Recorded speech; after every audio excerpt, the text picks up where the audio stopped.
students, today we are going to discuss the process of parturition and then lactation. So, humans are viviparous as they give birth to the young ones. Parturition is the process of giving birth to a baby. So, very first definition, parturition is the process of giving birth to a baby. The physical activities involved in parturition like uterine and abdominal contractions, dilation of cervix and passage of baby are collectively called labor. Labor is accompanied by localized sensation of discomfort or agony called labor pains. Parturition is controlled by a complex neuroendocrine mechanism. Signals arise from the fully formed fetus and placenta cause mild uterine contractions. It is accompanied by rise of estrogen-progesterone ratio, increase in oxytocin receptors in the uterine muscle. They cause vigorous contraction of myometrium of uterus.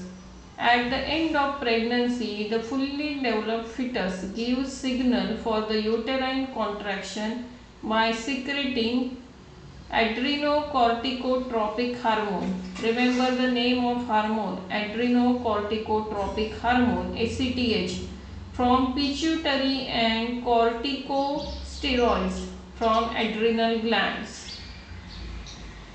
So, in which manner fetus gives signal?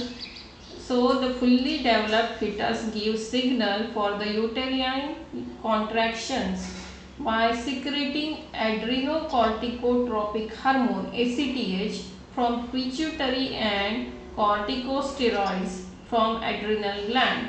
This triggers release of oxytocin from mother's pituitary gland, which acts on uterine muscles of mother and causes vigorous uterine contractions. This leads to expulsion of the baby from the uterus. It involves the following steps. The very first step is dilation stage. Uterine contractions begin from top, forcing the baby towards the cervix. Contractions are accompanied by pain caused by compression of blood vessels. Oxytocin-induced uterine contractions become stronger and stronger due to stimulatory reflex. As the baby is pushed down in the uterus, its head comes lie against cervix.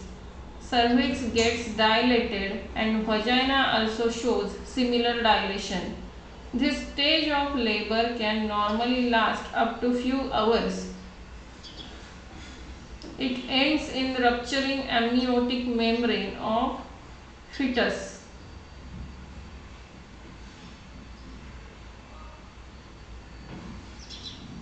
Second stage is expulsion stage.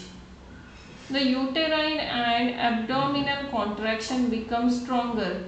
In the normal delivery, the fetus passes out through cervix and vagina with head in forward direction.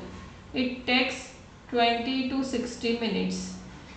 The umbilical cord is tied and cut off close to the baby's navel. After birth, the third stage of parturition is after birth. After the delivery of the baby, the placenta separates from the uterus and expelled out as a afterbirth due to severe contractions of uterus. This process happens within 10 to 45 minutes of delivery.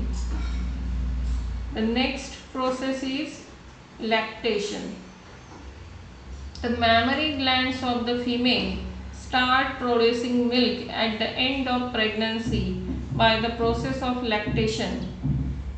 Prolactin is the hormone which is responsible for production of milk. Remember the name of hormone. Prolactin is the hormone which is responsible for the production of milk.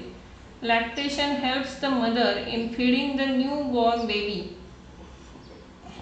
The fluid secreted by mammary gland soon after the childbirth is called colostrum. The fluid secreted by mammary gland soon after childbirth is called colostrum. Colostrum, it is the sticky and yellow fluid secreted by mammary glands soon after childbirth. It contains proteins, lactose and mother's antibodies, IgA. The fat content of colostrum is low. The antibodies present in it helps in developing resistance for newborn baby at a time when its own immune response is not fully developed. So this is all about process of parturition, which involves three steps: dilation, expulsion and afterbirth. And after birth there is process of lactation. So these are the small topics, just theoretical part you have to remember. Thank you.